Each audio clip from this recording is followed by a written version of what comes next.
Shalom Bapak Ibu dan Saudaraku yang dikasihi Tuhan, selamat pagi. Bagaimana kabar Bapak Ibu Saudara semua? Diberkati Tuhan, amin. Tentu kita semakin hari diberkati oleh Tuhan walaupun dalam masa-masa yang tidak mudah saat ini. Marilah saudaraku, sebelum kita memulai aktivitas kita serahkan hidup kita dalam pengasihan Tuhan, dalam firman-Nya yang terambil dari Injil Matius pasal yang kelima, ayat yang ke-44 sampai dengan ayat yang ke-45a. Demikian. Tetapi aku berkata kepadamu, kasihilah musuhmu dan berdoalah bagi mereka yang menganiaya kamu. Karena dengan demikian kamu menjadi anak-anak Bapamu yang di sorga. Saudaraku yang dikasihi Tuhan Yesus Kristus, tentu berelasi tentu tidak mudah. Ada saja peristiwa-peristiwa yang terjadi. Kadangkala terjadi tidak saling tegur sapa dengan yang lain, sehingga relasi menjadi tidak baik. Nah saudaraku, ini salah satu peristiwa dalam kehidupan kita dan tentu semua orang pasti pernah mengalami seperti ini. Tidak baik, tetapi ternyata ini kita harus hadapi. Memang kita tidak boleh menganggap bahwa persoalan tersebut itu sepele karena memang yang sudah terjadi menimbulkan sakit hati dan kekecewaan.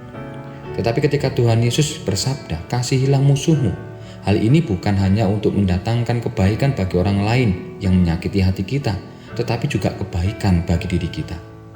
Ada pepatah mengatakan, menolak untuk melepaskan kebencian adalah bagaikan meminum racun dan berharap orang lain untuk mati. Tidak pernah seorang menjadi bahagia karena dia menolak untuk memaafkan seseorang yang lain. Mereka hanya akan terjebak di masa lalu, dan ini tidak mendamaikan hati. Sebaliknya, hati yang lega, tenang dan damai bila mau memaafkan orang lain. Saudaraku dikasihi Tuhan, tentu hal ini tidak mudah, tetapi ini yang harus kita lakukan, yaitu belajar mengasihi, bahkan mengasihi orang yang kita tidak sukai. Inilah yang harus kita lakukan dalam kehidupan sehari-hari. Karena apa? Karena firman Tuhan mengatakan, dengan demikianlah kamu menjadi anak-anak Bapamu yang di sorga. Saudaraku, inilah tugas kita di dalam kehidupan sehari-hari. Mari kita wujudkan dalam tingkah laku tindakan kita.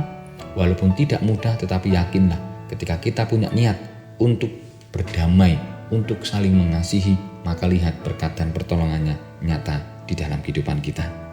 Kiranya Tuhan menolong dan memberkati kita semua. Mari kita berdoa. Tuhan Yesus, tolonglah kami agar kami mampu melakukan kasih-Mu dalam kehidupan kami hari lepas hari.